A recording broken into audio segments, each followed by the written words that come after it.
Boa noite a todos. Vamos dar início à nossa reunião de hoje, pedindo o concurso dos bons espíritos, dos amigos siderais que possam nos ajudar nessa reunião de hoje, abençoando a todos nós, abençoando o expositor da noite e pedindo por todos que aqui estão e por aqueles que irão assistir através da internet. Pedimos também que ampare esta casa que está iniciando o seu trabalho e que Jesus ilumine o nosso caminho e que possamos alcançar os nossos objetivos, que é de ter mais uma casa de luz brilhando a todos aqueles que precisam estar aqui para poder aprender um pouco mais e que precisam deste local. Que Jesus nos abençoe hoje, agora e sempre. Que assim seja. Bom, pessoal, boa noite. Nós vamos iniciar, então, aqui o nosso estudo dessa noite. Nós vamos dar sequência ao livro que nós estamos estudando. Do jeito que tinha parado lá, do outro lado, o Mário tinha chegado até o Espírito de Castelnaudary, que era o anterior a esse aqui. E ele iria entrar pelo Jacques Latour. Então, a gente vai fazer a sequência agora aqui, a partir do Jacques Latour. Então, só colocar esse primeiro slide aqui, é a nossa aula 33. Nós estamos na segunda parte do livro O Céu e o Inferno, segunda parte, exemplos, né? Capítulo 6, Criminosos Arrependidos. E nós vamos tratar do caso, então, do nosso querido Jacques Latour. Ok. O texto, conforme está no livro O Céu e o Inferno, é esse aqui. Quem é esse cara? Quem é esse cidadão?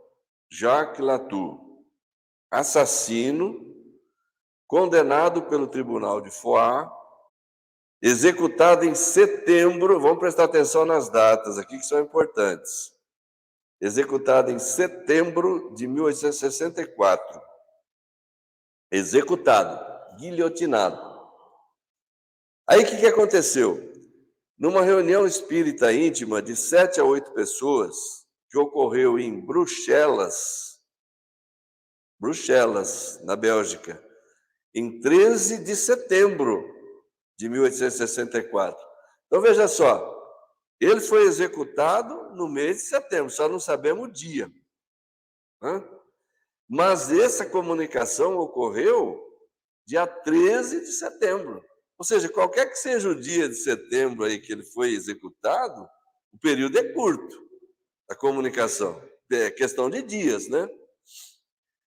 E o Kardec está dizendo o seguinte, e a qual nós assistíamos. Isso aqui é o seguinte, na revista, essa comunicação está mais detalhada do que aqui. E ele está dizendo que, ele explica que é uma daquelas viagens que ele fazia. E de vez em quando ele saía, ele viajava para Lyon, viajava para Bordeaux. E nessa ocasião, então, em 64, ele fez uma viagem para a Bélgica. E ele estava lá. Por isso que ele fala, e a qual nós assistíamos. Pediu-se a uma senhora médium que escrevesse. Não sendo feita nenhuma evocação especial, ela traça com uma agitação extraordinária, em enormes caracteres, e depois de ter rasurado violentamente o papel, estas palavras. Então é um negócio que o cara já chega, é um espírito agitado, né?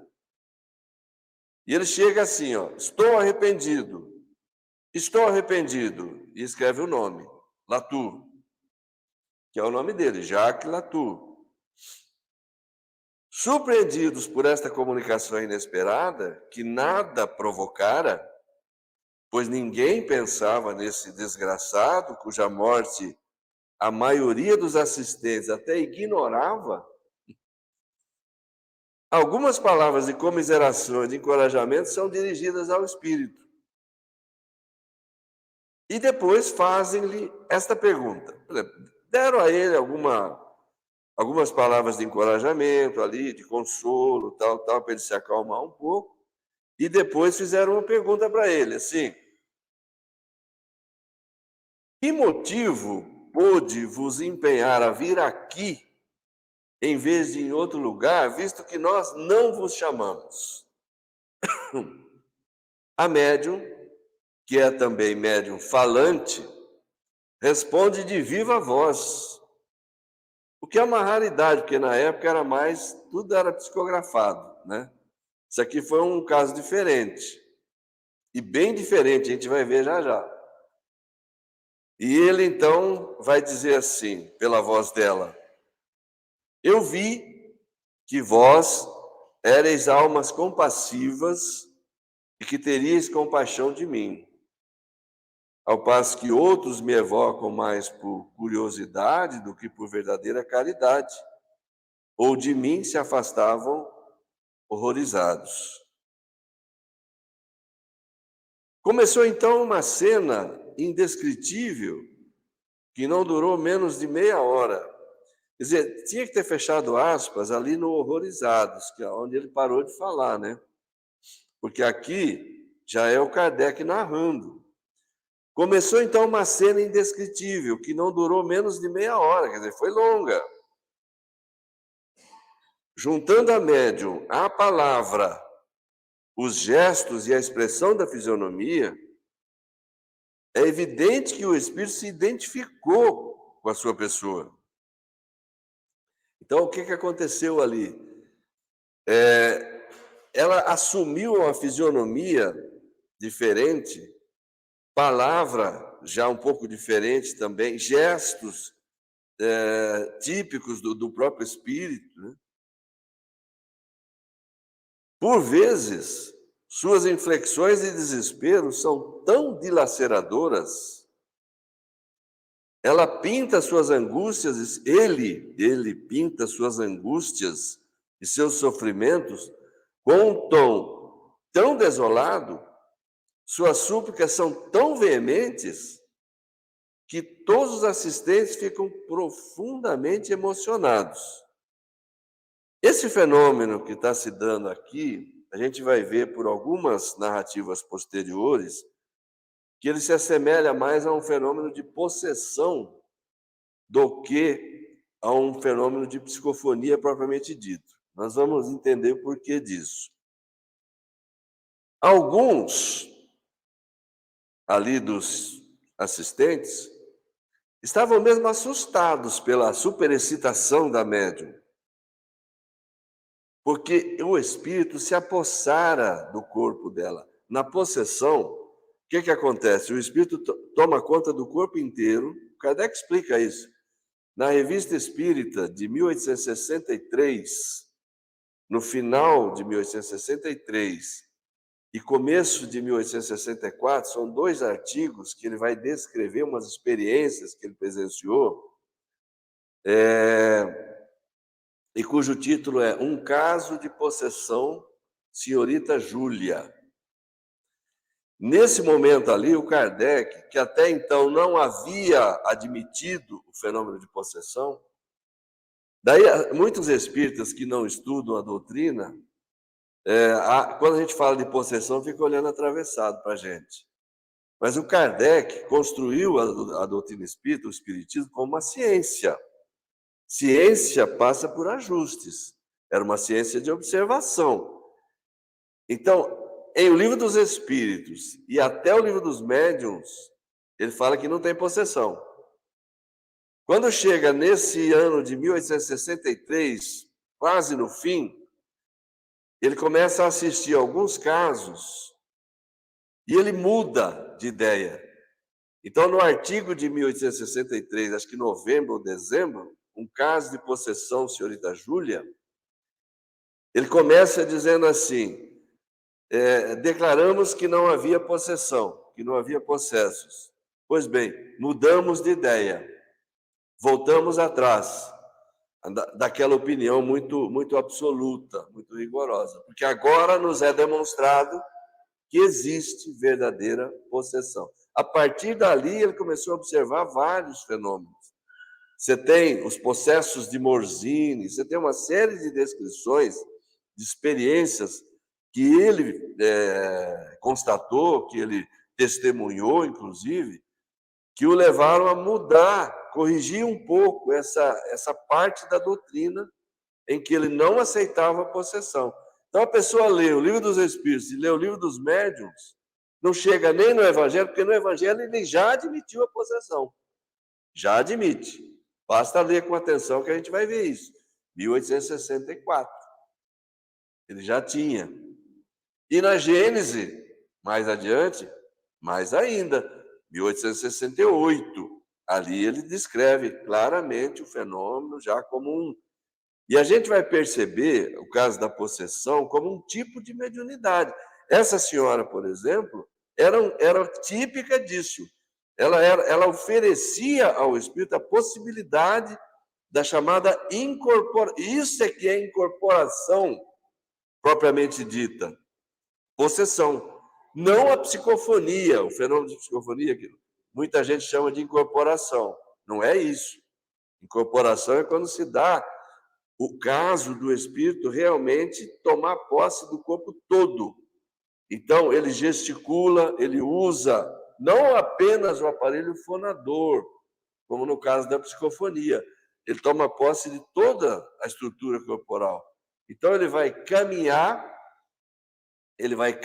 muitas vezes pelas pernas do médium, falar nem se cogita, é lógico que sim, né? Vai gesticular, ele vai usar em plenitude o corpo do médium. Nós temos casos conhecidos nossos, o Laerte conhece, eu não testemunhei, mas o Laerte acho que já. O Divaldo é um médium de possessão. Chega ao ponto de se transfigurar e assumir, inclusive, a aparência física e mudar a voz. Porque muda, inclusive, a voz, às vezes, né? Isso é possessão. Então, eu nunca vi, mas várias pessoas me relataram, e você é uma delas. Então, nós não temos dúvidas sobre isso, né? Aí, vamos lá. Quando eles viram a superexcitação da média, ficaram assustados, porque o pessoal não estava acostumado. Mas pensávamos, ele, Kardec, está dizendo, que a comunicação de um espírito que se arrepende e que implora compaixão não oferecia nenhum perigo. Se tomou emprestados os órgãos da médium, isso, gente, é característica de possessão. Não é qualquer médium que se presta para isso. Foi para descrever melhor sua situação e provocar mais interesse pelo seu destino, mas não como os espíritos obsessores e possuidores, porque a obsessão se diferencia de possessão. Você pode ter possessão com obsessão, que a obsessão é sempre para o mal. Possessão nem sempre é para o mal. Esse caso do Divaldo, por exemplo, que foi relatado aqui, o caso que o Kardec narra no início do artigo de novembro de 63, ou dezembro, da senhorita Júlia, que tinha uma médium lá, uma senhora, e ela era isso, era essa médium de possessão. Só que ela foi tomada por um espírito bom, e ela ficava, a narrativa é assim, o espírito dela ficava de lado, se divertindo, o outro tomava posse do corpo dela, fazia as estripulias dele lá, mas era engraçado, não era um sujeito mau. Essa narrativa está lá, na revista repito, não lembro com certeza, novembro ou dezembro de 1863. O título é Um Caso de Possessão, Senhorita Júlia. É um caso muito extenso, muito complexo, que o Kardec descreve lá. Então, esse caso aqui não era como fazem os obsessores, que fazem com maldade. Não. Era assim, com vistas a tomar conta dela para dominá-la. Não, não era assim. Isto lhe foi, sem dúvida, permitido a ele, em seu próprio interesse, e talvez também para a instrução das pessoas presentes.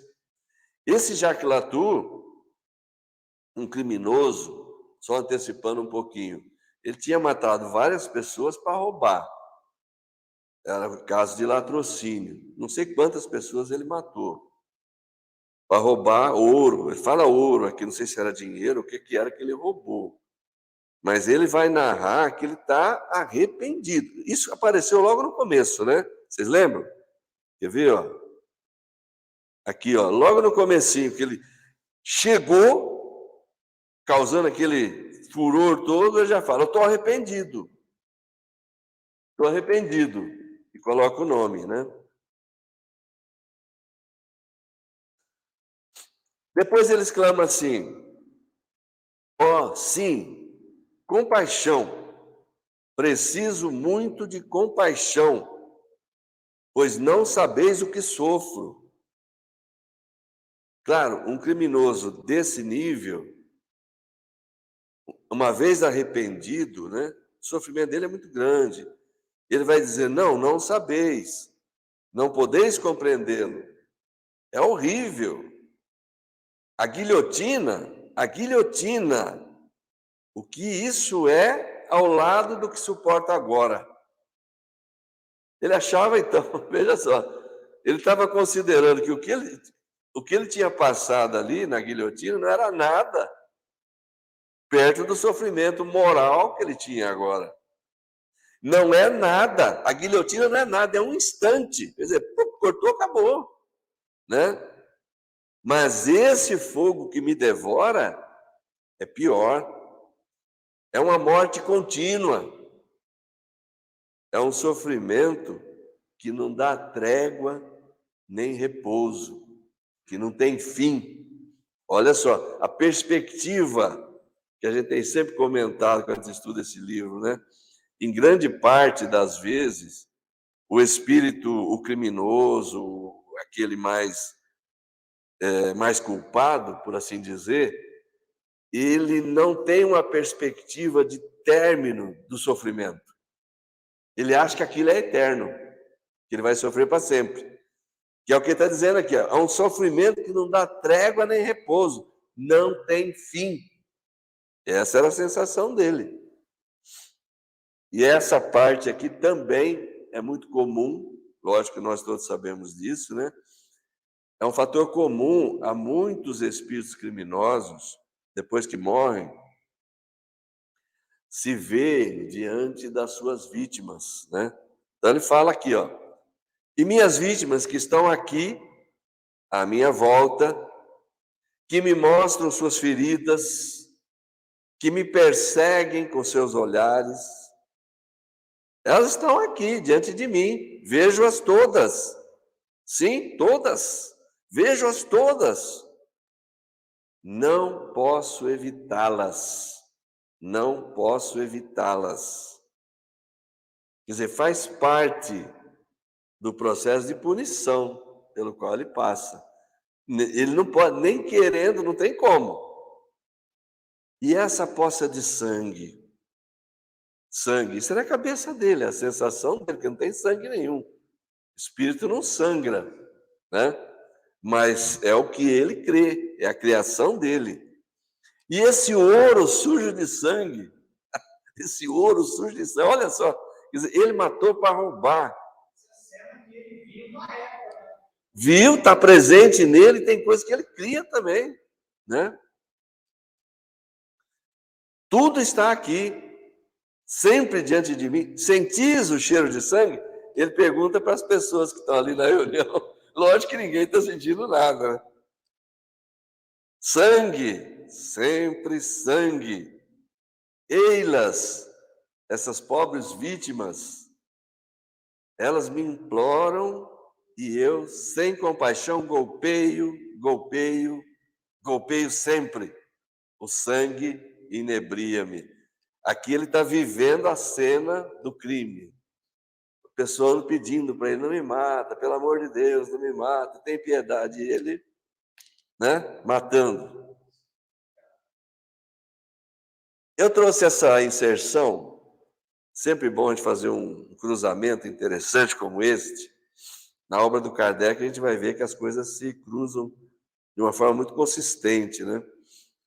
No mesmo livro, lá na primeira parte, lá atrás, aqui a gente já está na segunda, lá na frente, né? Capítulo 7, as penas futuras segundo o Espiritismo. Lá dentro do chamado Código Penal da Vida Futura. No artigo 24. Um artigo, é um dos mais curtos que tem lá. Para o criminoso, a visão incessante de suas vítimas e das circunstâncias do crime é um cruel suplício. Estava lá, na primeira parte ainda. Está lá na construção teórica. E aqui a gente tem um exemplo. Aqui a gente tem um exemplo prático. A visão incessante de suas vítimas. Aqui ele prossegue agora, falando. Acreditava que depois da minha morte, tudo estaria acabado. Foi por isso que enfrentei o suplício, enfrentei Deus, reneguei-o. É claro. O que passava na cabeça dele? Isso acontece com os materialistas, de um modo geral. O materialista, o que é? Quem é o materialista? Do ponto de vista aqui da doutrina, da construção kardeciana. É aquele que acredita que não há nada no homem que sobreviva à morte. Só há a matéria, morreu, acabou. Então, o que ele pensou? Pô, fui condenado à guilhotina. Tá. Ele continuou naquela. Falou, bom, isso vai ser rápido. Corta, acabou, não sofro mais, acabou tudo. Pensando assim, ele ficou valente, ficou corajoso. Eu acreditava que depois da minha morte tudo estaria acabado. Foi por isso que enfrentei. E mais, enfrentei Deus, reneguei-o. Você vai me condenar aqui, eu vou morrer aqui, mas depois, acabou. Tem mais nada, tem mais nada. Só que, vamos ver o que ele vai falar. E eis que, quando achava que estava aniquilado para sempre, um despertar terrível ocorre. Sim, terrível. Estou cercado de cadáveres, de figuras ameaçadoras, caminho no sangue. Você quer andar em cima de uma poça de sangue, né? Estou caminhando em cima do sangue. Isso na construção dele, né? Na visão dele. Cercado de cadáveres. Eu não fui informado quantas pessoas, também não vem muito ao caso, né? Saber quantos. Mas ele deve ter matado aqui uns 4 ou 5, né? Sou cercado de cadáveres, de figuras ameaçadoras. Acreditava estar morto e estou vivo. É medonho, é horrível. Mais horrível do que todos os suplícios da terra. Sabe o que acontece? Isso aqui acontece muito, essa questão da decepção que a pessoa experimenta. Quando ela acha que com a morte vai acabar tudo, vai resolver todos os problemas, porque tudo se acaba. Nós temos uma passagem no Livro dos Espíritos que foca essa questão do ponto de vista do suicida, né? Não é o caso aqui, mas o suicida, embora a ressalva de que as circunstâncias atenuantes, agravantes, nem as consequências não são sempre as mesmas, tal, né? Mas um fator é comum sempre, está escrito lá, é o desapontamento, é a decepção de não ser como ele achava que seria. Porque, em geral, o suicida vê no suicídio a solução. Tudo vai acabar. O problema é a dor, é o sofrimento, é a vergonha, é isso e aquilo. A morte acaba com tudo. E essa é uma regra geral. Decepção sempre, desapontamento sempre. Porque ele vai se deparar com uma realidade nova, ele vai descobrir que aquilo que ele achava que era uma solução agravou os problemas. Ele aqui se viu diante de uma situação parecida com essa. E ele prossegue. Ó, se todos os homens pudessem saber o que há além da vida, eles saberiam o que custa fazer o mal. Não haveria mais assassinos, mais criminosos, mais malfeitores. Eu gostaria que todos os assassinos pudessem ver o que eu vejo e o que suporto. Ah, não haveria mais assassinos. É medonho demais sofrer o que eu estou sofrendo. Aqui ele fala uma coisa que nós espíritas precisamos sempre levar em consideração. Eu grifei a palavra saberiam. Se todos os homens pudessem saber o que há além da vida, eles saberiam o que custa fazer o mal. Ou seja, eles saberiam as consequências do mal. Saber não é imaginar, não é supor, não é achar. O que acontece aqui? Tem uma coisa muito interessante em relação a isso. As religiões, do modo geral, ao longo de todo o tempo, sempre pregaram a imortalidade da alma.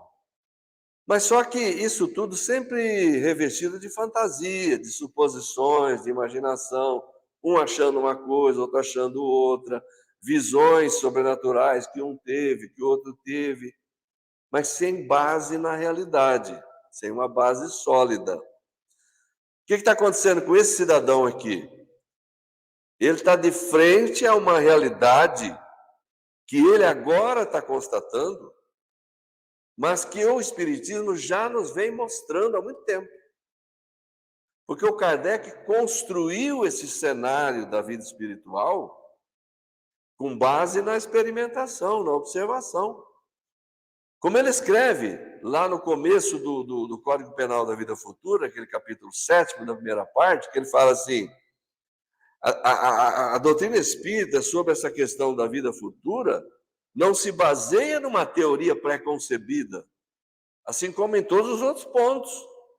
Não é alguém sentado imaginando, deve acontecer assim, deve acontecer de outro jeito, deve ser isso, deve ser aquilo. O suicida ao morrer deve acontecer isso, deve acontecer aquilo.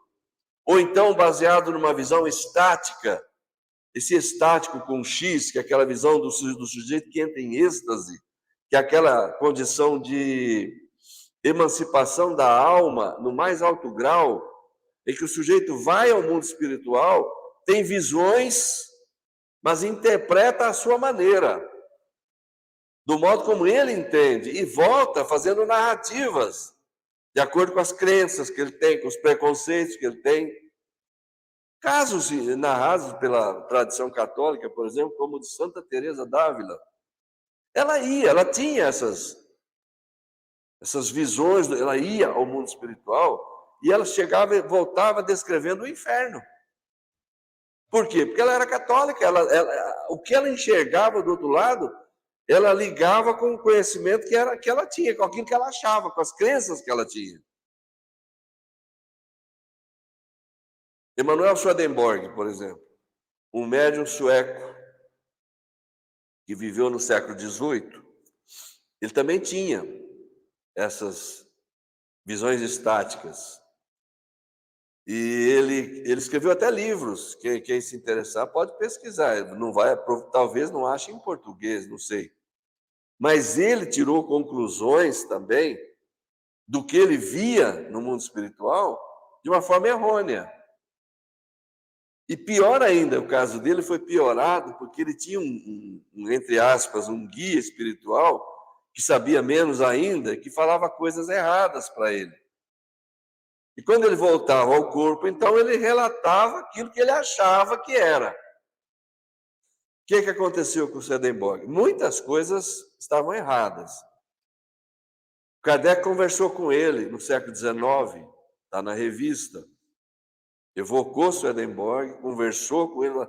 Me conta aí, com relação àquelas narrativas suas, tudo aquilo que você trouxe, que escreveu, ele fala, muita coisa daqui está errada. Muita coisa daquilo estava errada. Eu interpretava mal aquilo que eu via, e o guia espiritual que me assistia sabia menos que eu. Por isso tem que tomar cuidado. Toma cuidado com essas narrativas da vida espiritual que chegam para nós através de um espírito, através de um médium. Kardec não trabalhou assim. Quando ele inicia essas considerações, no começo do Código Penal da Vida Futura, ele fala nem de uma visão estática e nem através de um único espírito, que poderia confundir as coisas de um único médium.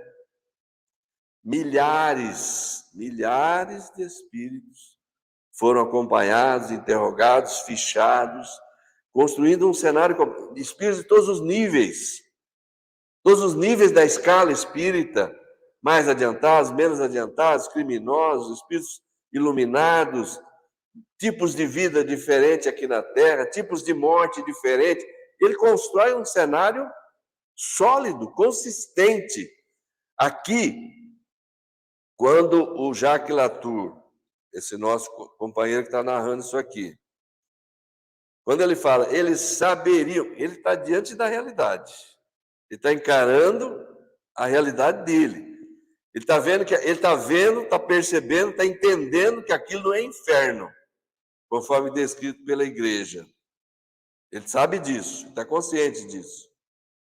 Quando ele fala, eles saberiam o que custa, saberiam de saber mesmo.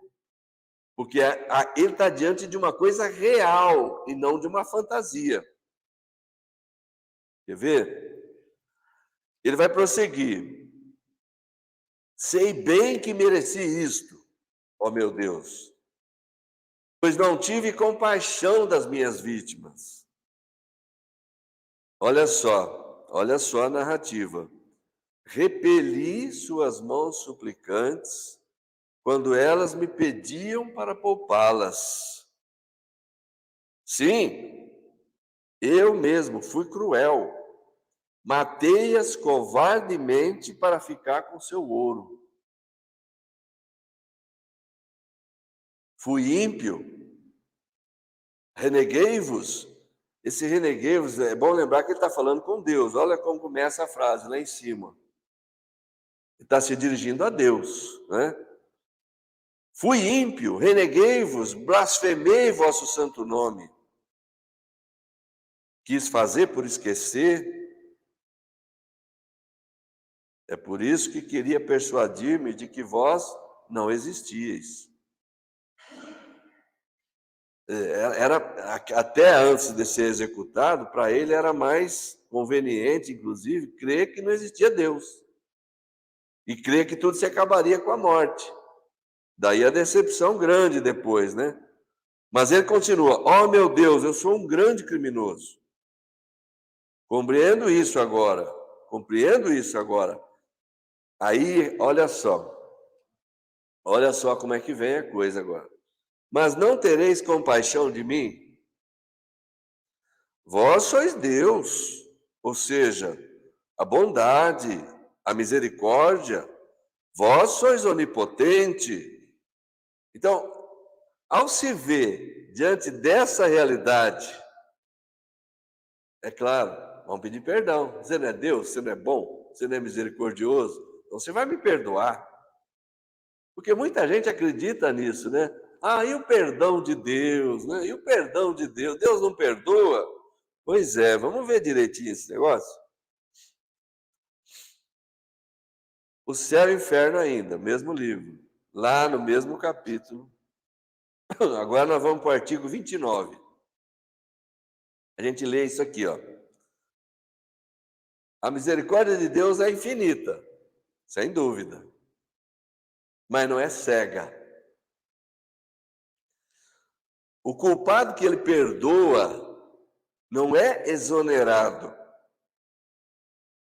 E enquanto não satisfez a justiça, sofre as consequências de suas faltas.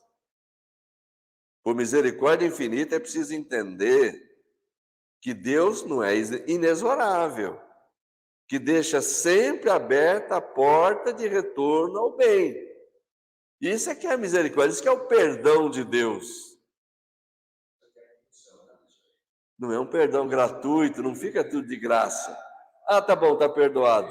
Não. Não é assim. O que é o perdão de Deus? O que é essa misericórdia infinita? É sempre dar oportunidade, sempre abrir as portas para o criminoso, para o infrator, retornar ao bem, mas não fica impune.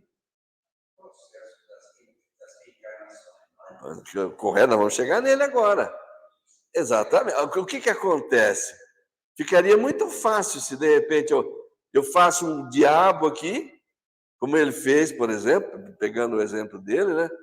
Mato 4, 5 pessoas cruelmente, cometo um monte de barbaridades aqui. Aí, quando eu desencarno, que eu me vejo diante das consequências, que eu vejo que a barra é pesada, eu peço perdão. Mas será que eu estou pedindo perdão porque a coisa está ruim? Ou porque, de fato, eu quero melhorar mesmo? E mesmo que seja sincero, o desejo de melhorar, de arrependimento é o primeiro passo. Precisa expiação e reparação. Vamos ver? Não.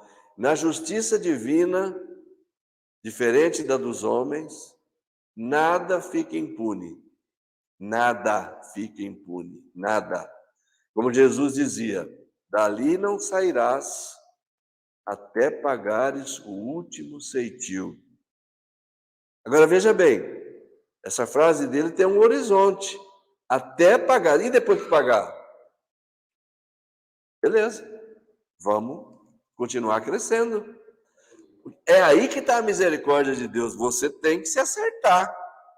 Isso pode levar muito tempo. Vamos ver aqui? Lá no artigo 17 agora. Arrependimento. É a primeira etapa. Ele já estava passando por isso. Né? A gente viu que ele está arrependido. Eu não sei a princípio se esse arrependimento é por causa da dor. Fala, bom, deixa eu me arrepender logo, porque senão eu não vou aguentar isso aqui.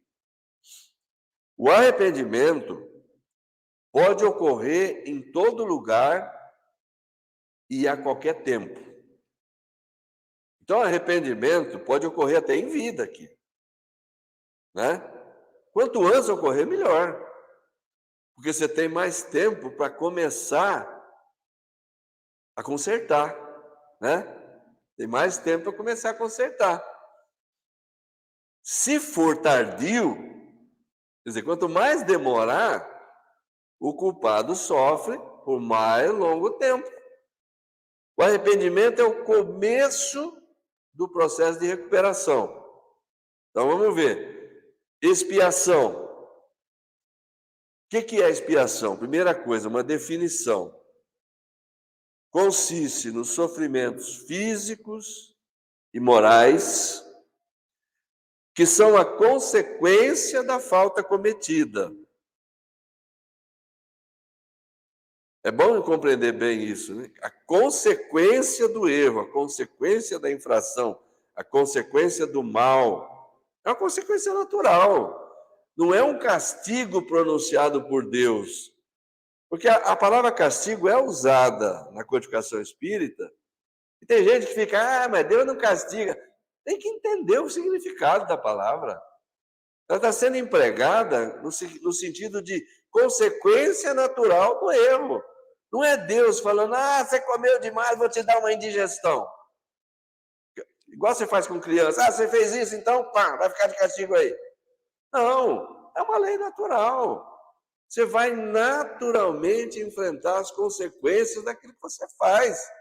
Se fizer o bem, a consequência vai ser boa. Se fizer o mal, vai ter que enfrentar. Sofrimento moral, vida espiritual. Na vida espiritual não tem sofrimento físico. Por isso aquela questão de inferno, queimando o quê? A alma não é material. A visão do inferno que é apregoada é um castigo material. Eles materializam ali o sofrimento, né? Um tambor com os negros fervendo lá dentro. Não faz sentido isso, né? Sofrimentos morais, que muitas vezes, como a gente está vendo no caso dele, são mais pungentes, são mais dolorosos do que o sofrimento físico, né? Sofrimento físico, como Juarez acabou de falar, próxima encarnação. Vai enfrentar as consequências na próxima encarnação. Aí vai ser sofrimento físico também.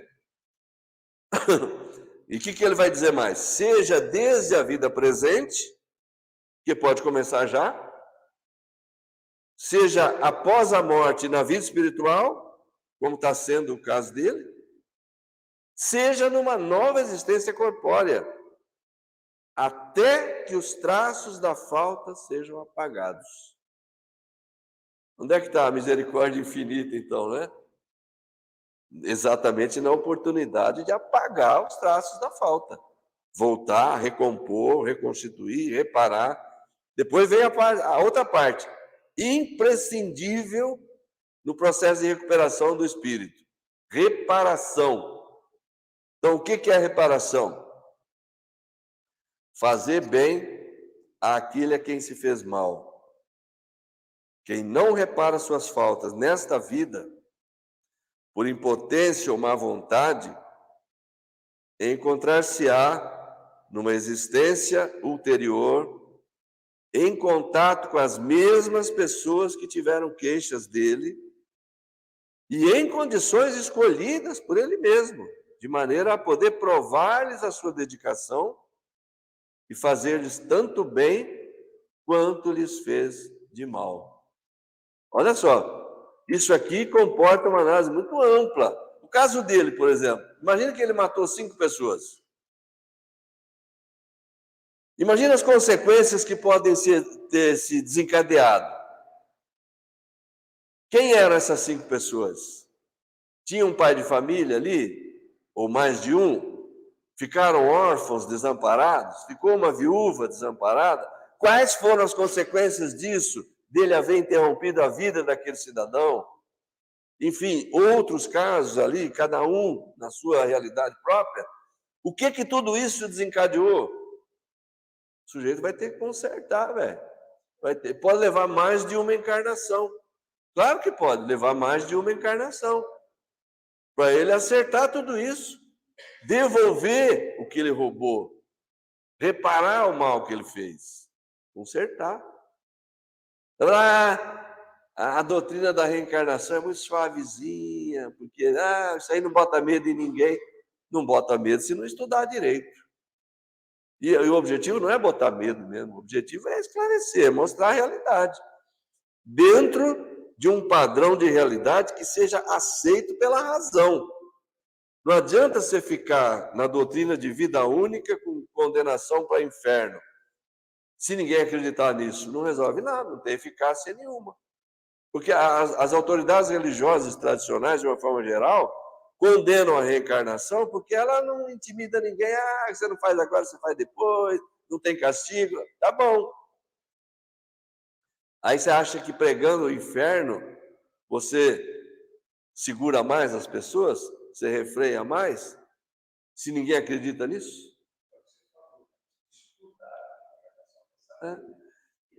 Exato. O que está faltando dentro do movimento espírita, né?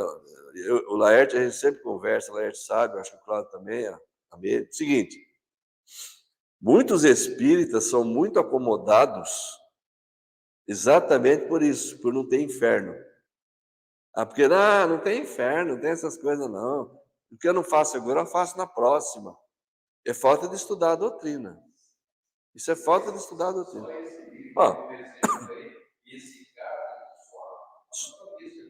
Exatamente. E a partir do momento em que você começa a analisar, Juarez, Laerte, Meire, Cláudio, a partir do momento que você começa a analisar o conteúdo da doutrina, quando ela fala não só na prática do mal, mas ela vai além e fala na ausência do bem. Aí a coisa pega mais ainda. Se a pessoa se conscientiza disso, ela vai perceber que existe uma gravidade muito grande na falta do bem. Quer dizer, o bem que não é feito quando se pode fazer. O que que isso acarreta?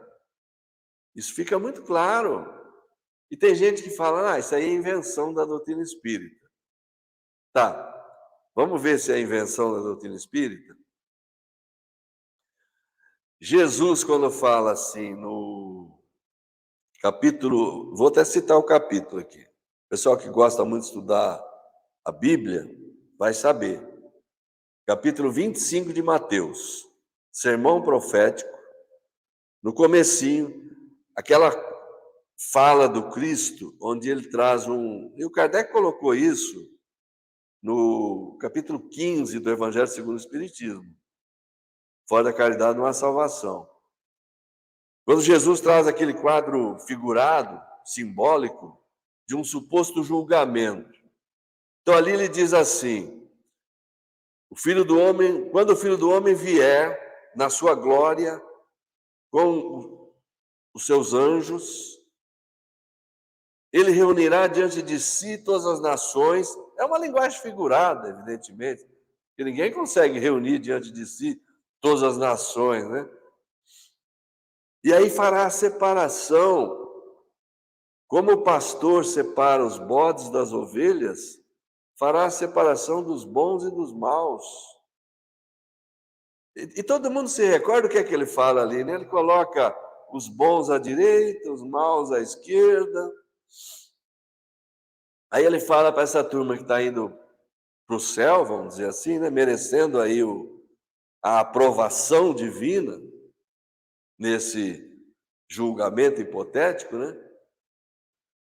Para essa turma que é aprovada, ele fala: fostes, me destes, tive fome, me destes de comer, tive sede, me destes de beber. Para os reprovados, ele fala as mesmas coisas, só que na negativa. Não me deste, não me fizeste, blá, blá, blá. Essas são as condições através das quais esse grupo está sendo aprovado, digamos, simbolicamente falando, para ir para o céu, e aquela turminha está sendo reprovada, são aquelas que vão, na linguagem evangélica, para os tormentos do fogo eterno, na linguagem evangélica. E tanto aquele grupo quanto este vão perguntar para ele: Senhor, essa turma aqui, quando foi que nós vos atendemos dessa forma? E ele vai dizer: toda vez que fizesses a um pequenino da terra, a um humilde, a um necessitado, foi a mim. Aos outros, eles também vão perguntar: quando foi que nós não fizemos ao Senhor? Deixamos de socorrê-lo?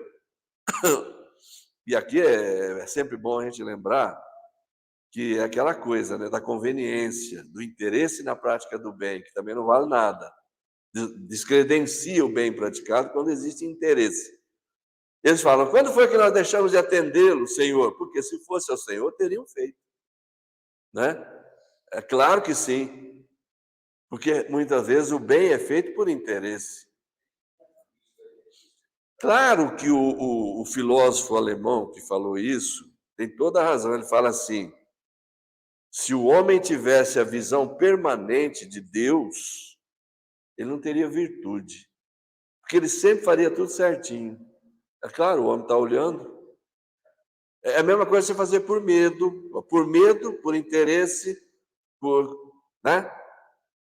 A virtude só existe quando a prática é com desinteresse total. E aí quando ele diz para a turma lá, fala: ó, eu tive fome, não me destes de comer, tive sede, não me destes.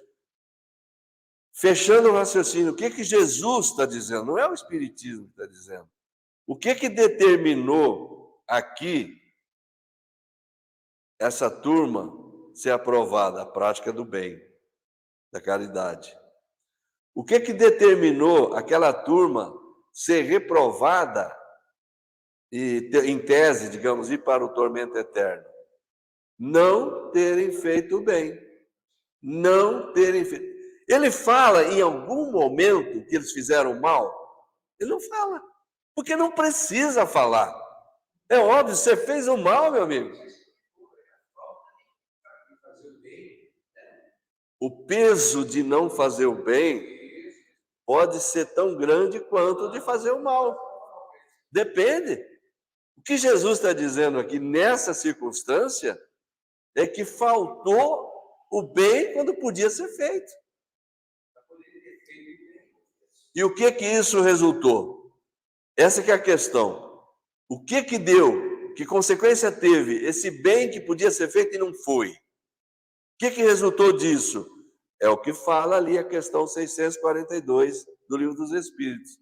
Cada um responderá pelo mal que resultar do bem que não foi feito. Não é isso?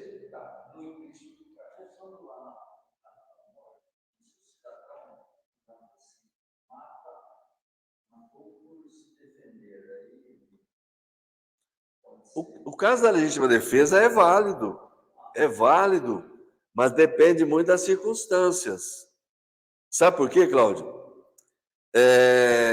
Em algumas situações, não é preciso, para se defender, chegar ao ponto de matar o outro.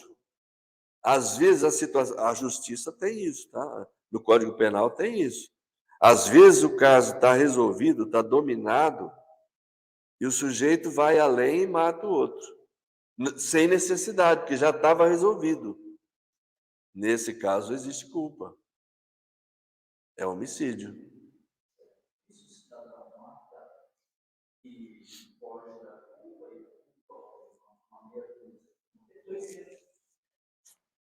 Também problema, né? Aí problema também. Né?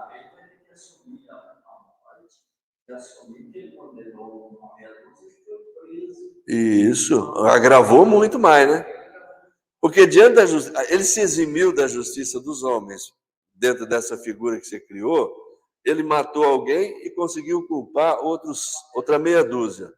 Matou alguém e conseguiu culpar outra meia dúzia. Aqui ele escapa, vamos dizer, né? Ele escapou. Mas na justiça divina, o que acontece? Foi ele que matou, não foi? Então ele vai responder por isso, de cara. E pelas consequências daquele crime que ele cometeu. Agora, tem esse outro lado.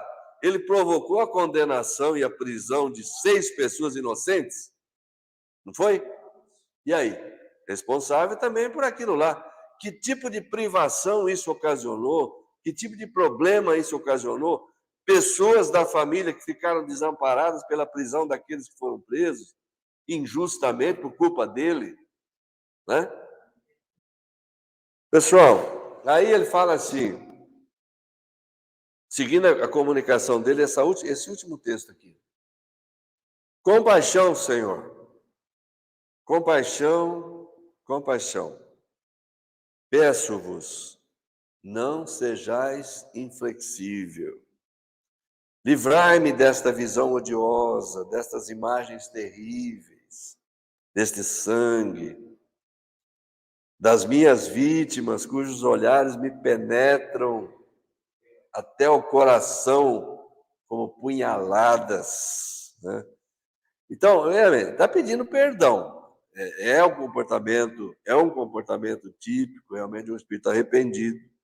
Né? Com toda certeza aqui, ele não está apenas arrependido porque está sofrendo. Está arrependido mesmo. Está mais consciente realmente que errou. Está pedindo perdão. Agora, o desdobramento disso tudo, como ele está numa reunião mediúnica, né? Lá, nessa ocasião em Bruxelas, na Bélgica, o Kardec estava lá. Esse caso dele vai ter uma sequência depois. Deixa eu ver se ainda está.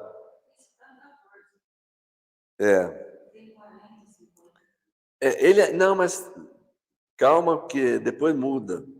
É por isso que eu estou falando, eu já li esse caso inteiro. Aqui ele está se dirigindo a vós que aqui estáis, que me escutais. Ele está falando com aquele grupo lá. O Kardec falou que eram umas 7, 8 pessoas no comecinho, né? Lá na reunião íntima, era uma reunião íntima lá em Bruxelas. E ele está falando para essas pessoas aqui. Vocês que estão aqui, vós que me escutais, sois boas almas, almas caridosas. Sim, eu vejo isso. Vós tereis compaixão de mim, não é? Pede para orar por ele, normal, os espíritos costumam pedir mesmo, né? Não me repilais, Vós pedireis a Deus para me tirar deste horrível espetáculo da frente dos olhos. Aquela coisa dele ficar vendo aquilo tudo que ele está falando, né? As vítimas, o sangue, tudo aquilo, né? Ele escutar-vos-á, porque sois bons. Quer dizer, isso passa na cabeça da maioria das pessoas, né? Deus ouve melhor a oração de um homem bom, né? Mas isso não é exclusivamente verdade. Na verdade, quem tem que orar aqui mais ainda é ele. É ele. É claro que as preces que eles lá do grupo possam fazer por ele vão ajudar muito. Vão ajudá-lo muito. Agora, ele tem que orar. Quer ver? Orai por mim. Ele está pedindo isso. Depois a gente vai ver que eles vão conversar com ele, vão dar. Mas isso aqui, você vê, que slide que nós estamos aí? Esse seria o 15, né? Vai até 50 e pouco. Né? É um caso longo. Depois, quando o Kardec volta para Paris, lá na Sociedade Parisiense dos Espíritas, ele vai se manifestar, vai continuar, e a tratativa vai tomar um rumo já diferente, ele vai se modificando ao longo do tempo, né? Então, por hoje, nós vamos concluir aqui. Esse texto fica para a próxima semana. O nosso último de hoje é esse aqui. Vós que aqui está aqui é o slide 14, né? Ok, moçada? Então, que Deus nos abençoe e a gente possa estar firme aqui de novo na próxima terça-feira. Assim seja.